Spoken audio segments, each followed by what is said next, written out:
नाजरीन, मैं हूँ मारिया खान। प्रोग्राम में आपका खुशामदीद। तो आज हम बात करें नाजरीन ऐसे कवाल की जो किसी तारुफ के मोहताज नहीं, वो अपना तारुफ आप हैं, जिनकी एक कवाली बहुत मशहूर है। ठीक है, मैं आपको बताती चलती हूँ। ताजदार हरम हो निगाह करम। तो जी जनाब, आप लोग जान गए होंगे कि मैं किन की बात कर रही हूँ और किन के साहबजादे हैं, चश्मो चिराग हैं। तो आइए चलते हैं उनकी जानिब, मिलवाती हूँ आपको शुमाइल मकबूल साबरी से। अस्सलाम वालेकुम। वालेकुम सलाम। कैसे हैं आप? अल्लाह का शुक्र, आप कैसे हैं? मैं ठीक ठाक, अल्लाह का करम। ये बताएं क्या चल रहा है आजकल आपकी जिंदगी में? जी जो हमारा एक मिशन है अपने अब्बू के काम को आगे लेकर जाना, तो बस वही कर रहे हैं हम। अच्छा, तो आपने इसको मिशन का नाम दे दिया? कुछ मिशन है और हमारा काम जो है ये एक तबलीग है। हमारे वालिद साहब ने हमेशा एक बात कही कि बेटा इस काम को प्रोफेशन समझकर नहीं करना, तबलीग समझ के करना। सही। तो बस वही बात बस हम लेकर आगे चल रहे हैं। सही। और अभी आपने कहा कि एक कवाली उनकी मशहूर, एक नहीं है, बहुत सारी मशहूर है। हाँ बहुत है, लेकिन ये ज्यादा मशहूर है। ये हर बच्चा जिसको देख, यानी ये कवाली ऐसी है ना कि दिल को छू जाती है। बहुत अट्रैक्शन है इसमें कि बंदा जहाँ पे भी सुन रहा हो ना, दिल करता है बस सुनता ही रहे, झूमता ही रहे। तो इसलिए मैंने इसको बोला एक कवाली है। तो माशाल्लाह बहुत सारी, हाँ वो भी है, लेकिन इस पे आजकल न्यू जनरेशन का भी ज्यादा फोकस है। आप देखें जगह जगह कार में बज रही होती है, जगह जगह आप देखें क्या कहते हैं मिलाद वगैरह में बहुत चल रही होती है। और जैसे कि आतिफ असलम ने भी अभी ये कवाली जो कोक स्टूडियो में पढ़ी है। तो ये है कि मैं आपसे, अब आतिफ असलम की बात निकल आई है तो चलें पहला सवाल यही कर लेती हूँ मैं आपसे कि जब कोक स्टूडियो में आतिफ असलम ने ये कवाली गाई तो आपसे क्या राइट्स लिए थे, पूछा था, परमिशन ली थी, या बगैर परमिशन के उन्होंने कोक स्टूडियो में जाके अपनी मर्जी से सिंग कर ली कवाली? देखिए ये एक्चुअली कलाम जो है ये कॉपीराइटेड है और ये हमारे पाकिस्तान की एक कंपनी है EMI म्यूजिक, तो वो उनके कॉपीराइट होल्डर हैं और उन्होंने मेरे ख्याल से अमजद भाई से भी परमिशन ली थी। अच्छा। I think so. तो हाँ, तो अमजद भाई उस वक्त हयात थे तो अमजद भाई से ली थी। तो यानी आतिफ असलम ने परमिशन लेके सिंग करी है? मैं तो मतलब उनका तो कोई वो है नहीं ना, मतलब आतिफ असलम साहब एक आर्टिस्ट है। कोक स्टूडियो ने उन्हें हायर किया, उनको उनके पैसे दिए और अमजद भाई से परमिशन ली उन्होंने, बस ये। सही। अच्छा, आप ये बताएं मुझे कि आपने किस एज में आप थे कि आप इस फील्ड में आए, कि आपने बोला मुझे अपने फादर की जो फील्ड है उसको आगे लेके चलना है और उसको और ज़्यादा मशहूर करना है और ज़्यादा मुझे अच्छा करना है, उस फील्ड में आकर अपने वालिद साहब का नाम रोशन करना है। तो आप कितनी उम्र, कितनी एज के थे जो इस फील्ड में आए और आपने इस फील्ड में आके कौन सी कवाली पहली सिंग करी थी? जी अच्छा सवाल किया आपने। एक्चुअली मैंने 8 साल की एज में पहली परफॉर्मेंस दी थी इन साउथ अफ्रीका। अच्छा। लेकिन वो बस ऐसे एक शौक था। सही है, मतलब शौक ही शौक में मैं माशाल्लाह से मतलब ऑल ओवर द वर्ल्ड घूम चुका हूँ अपने वालिद साहब के साथ। पर उस वक्त मैंने एज अ प्रोफेशनल स्टार्ट नहीं किया था। जब मेरे वालिद साहब का इंतकाल हुआ उसके बाद मैंने फिर ये काम प्रोफेशनल लिया और अच्छा। अब माशाल्लाह से लोग मुझे अप्रिशिएट कर रहे हैं। और इंटरनेशनल भी करता हूँ टूर्स और अल्हम्दुलिल्लाह उनके काम को लेकर चल रहा हूँ। 8 साल की उम्र में जो आपने पहली कवाली गाई, वो हम चाहते हैं कि हमारे जितने नाज़रीन आपको देख रहे हैं उनको पता चलना चाहिए कि आपने बच्चों वाली आवाज में, और जब तो आपकी बच्चों जैसी आवाज ही होगी, अब तो आपकी आवाज बड़ी हो गई है, तो वो जो आपने कवाली गाई थी, तो मैं चाहती हूँ वो जितने भी नाज़रीन उनको पता चले कि जी शुमाइल मकबूल साबरी जो 8 साल की उम्र में छोटे बच्चे थे, उन्होंने पहली कवाली कौन सी गाई थी और अब वो बड़े होके उस कवाली को दोबारा गा रहे हैं। तो मैं चाहती हूँ हमारे सारे नाज़रीन देखें, तो आप वो थोड़ी सी हमारे नाज़रीन के लिए सिंग करें। एक्चुअली उस टाइम पर मैंने कोई कवाली नहीं गाई थी, इंडियन सॉन्ग गाया था। वो आमिर खान साहब की फिल्म थी, वो दिल है कि मानता नहीं तो फिर मैं अपना असली गाना गाई थी और बहुत मुझे एप्रिसिएशन मिली थी। तो फिर आपने प्रॉपर अपने वालिद साहब की कव्वाली जो थी कौन सी थी जो आपने प्रॉपर एज में आपने गाना शुरू किया, स्टार्ट किया? मेरी एक वीडियो आई थी जब मेरे वालिद साहब हयात थे, या मुस्तफा। हाँ, सुना है मैंने। या मुस्तफा या मुस्तफा, वो भी मेरे अब्बू का कलाम था। तो वो वहां से मैंने स्टार्ट लिया था और अच्छा। मैंने अपने अब्बू को मैंने पहले बार ये शो कराया था कि मैंने ये बनाई वीडियो, तो बेहद खुश हुए थे वो। अच्छा। और वो मेरे ख्याल से मेट्रो वन से भी आई थी वो रमजानों में। हाँ हाँ आई थिंक सो। जी, तो वो जी। मेरा पहला अच्छा, वो पहला था आपका। पहला था। ठीक है।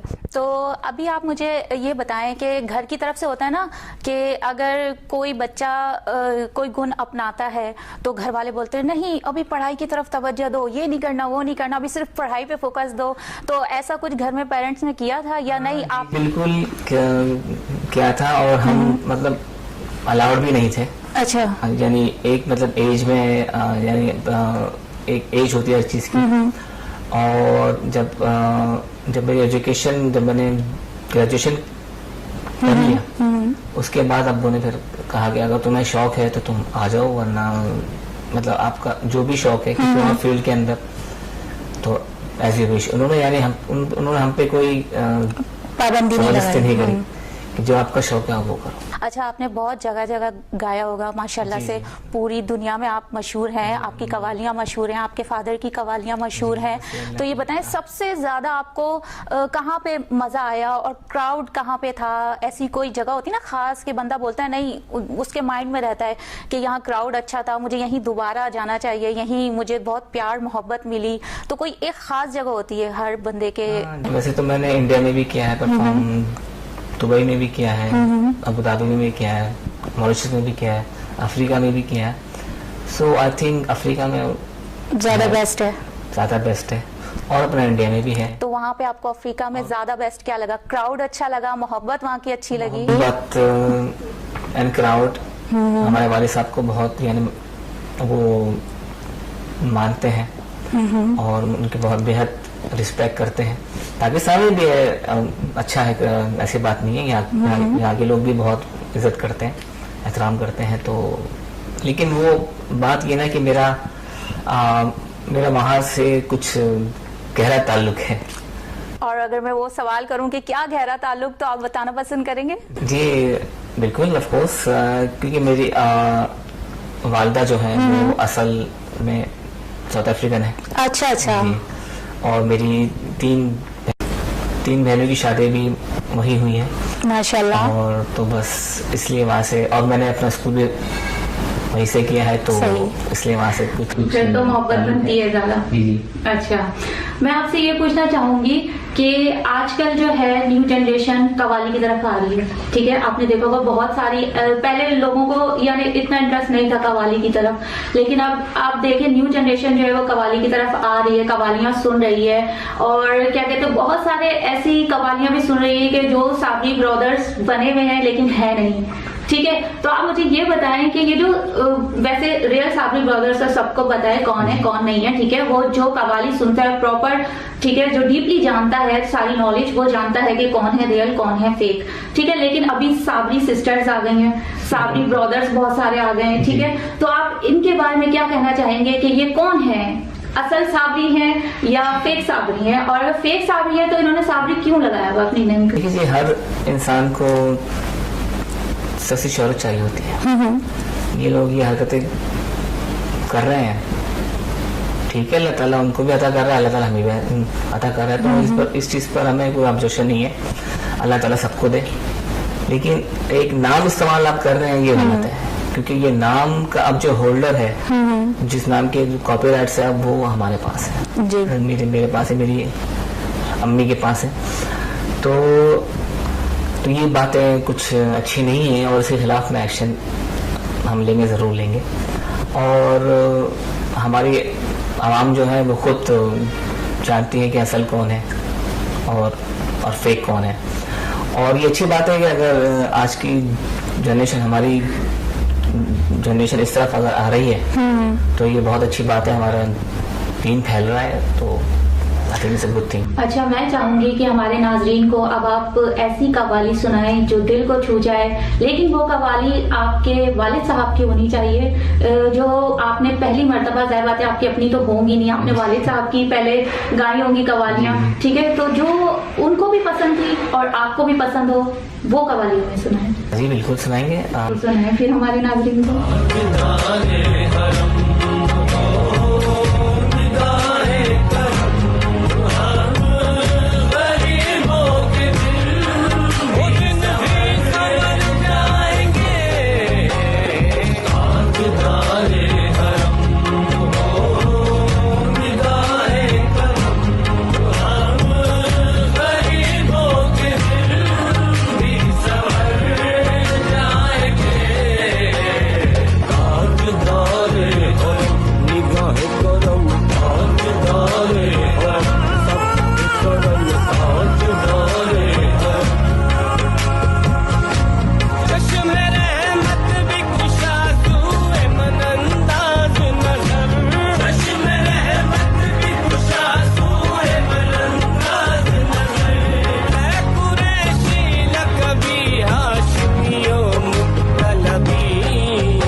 कैसी लगी आपको ये कव्वाली? उम्मीद है पसंद आई होगी। मेरी तो बड़ी ही फेवरेट ये कव्वाली है।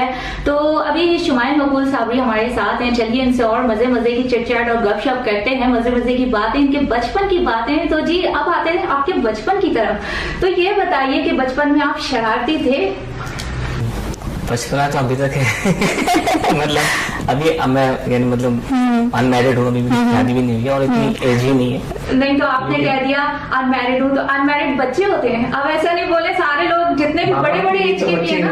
नहीं आपने माँ बाप के लिए नहीं बोला, आपने बोला मैं अभी बच्चा ही हूँ, अनमैरिड हूँ। मतलब होता है ना कि जब तक आपकी शादी नहीं होती आप छड़े छाड़ कहलाते हैं। अच्छा। तो अभी मतलब हमारी एज भी मतलब अभी इतनी नहीं है, तो ये है कि अभी वही टाइम चल रहा है, लेकिन मेरी मालदा देख रही है।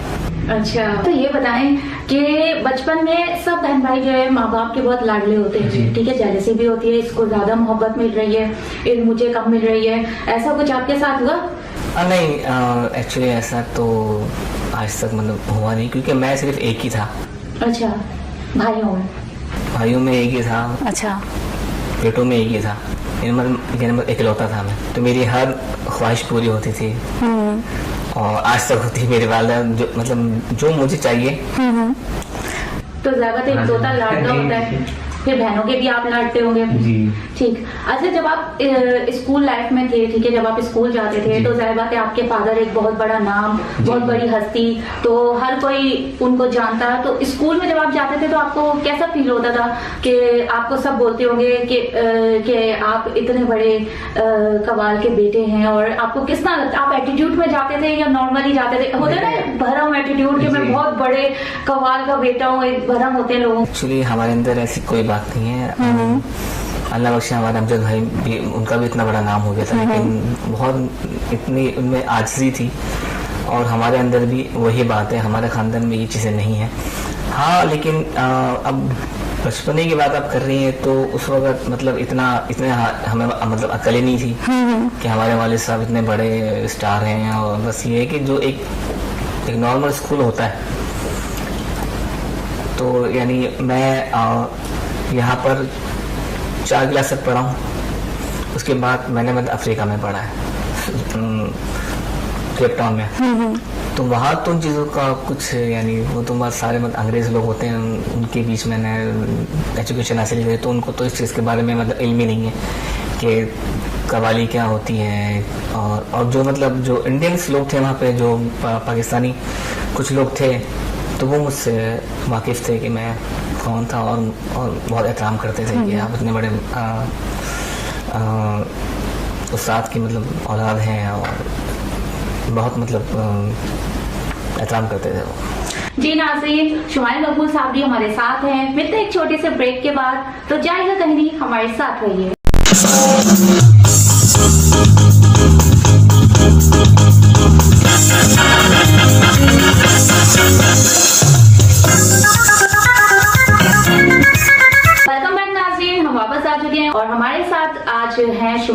मकबूल साबरी।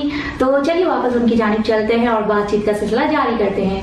अच्छा, आप मुझे ये बताएं कि अभी आप क्या कर रहे हैं, कौन से एल्बम पे वर्क कर रहे हैं, कौन सी कवाली आपकी नई आने वाली है? मैंने हाल ही में करी एक और कवाली, ख्वाजा पिया।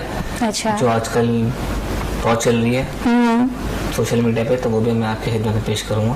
जी जी बिल्कुल। जब मैं अपने प्रोग्राम की एंडिंग करूंगी तो मैं चाहूंगी कि आप यही कवाली हमें सुनाएं, ठीक है, इख्तिताम पे। अच्छा, आप ये बताएं, जो नई जनरेशन में बच्चे हैं वो कवालियां सीख रहे हैं, ठीक है, कुछ को शौक है कवालियों का, कुछ को शौक है गानों का, अपनी अपनी शौक है। तो ये है कि जिनको कवालियों का शौक है उनके लिए आप क्या मैसेज देना चाहेंगे नई जनरेशन के लिए, और एक उनके लिए मैसेज और एक हमारी सारी आवाम के लिए एक अच्छा सा मैसेज?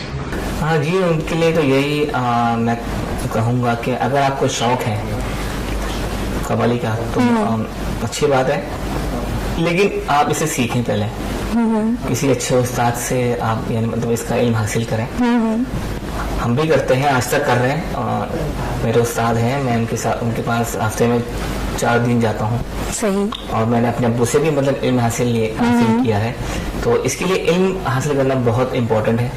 बेशक। और ये कि पहले तो मैं यही एडवाइस दूंगा कि पहले आप एजुकेशन हासिल करें, एक अच्छी एजुकेशन हासिल करें,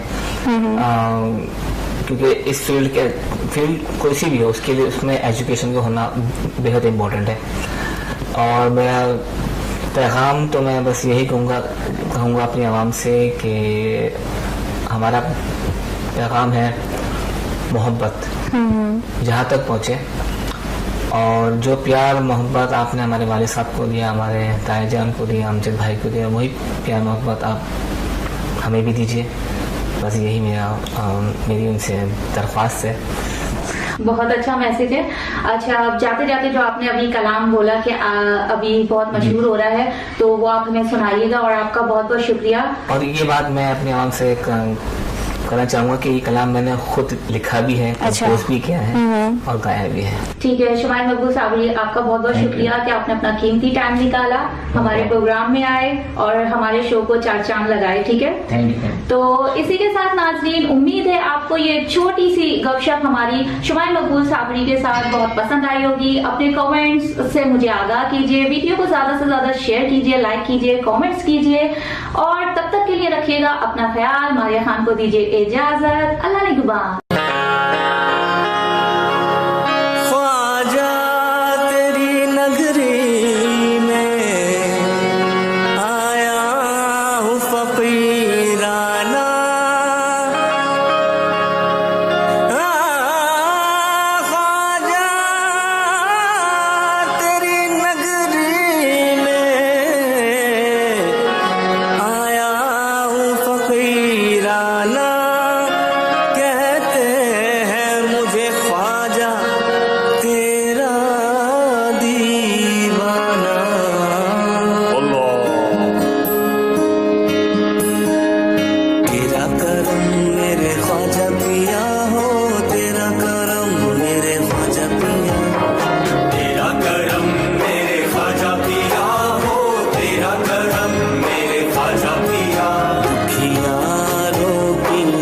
सदा तुम कर दो करम मेरे ख्वाजा पिया, यारों की सुन लो सदा तुम कर दो करम मेरे ख्वाजा पिया। तेरा करम मेरे ख्वाजा पिया हो, तेरा करम मेरे ख्वाजा पिया। दे दो सदका निजामुद्दीन का, दे दो सदका अलाउद्दीन का, दे दो सदका निजामुद्दीन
है।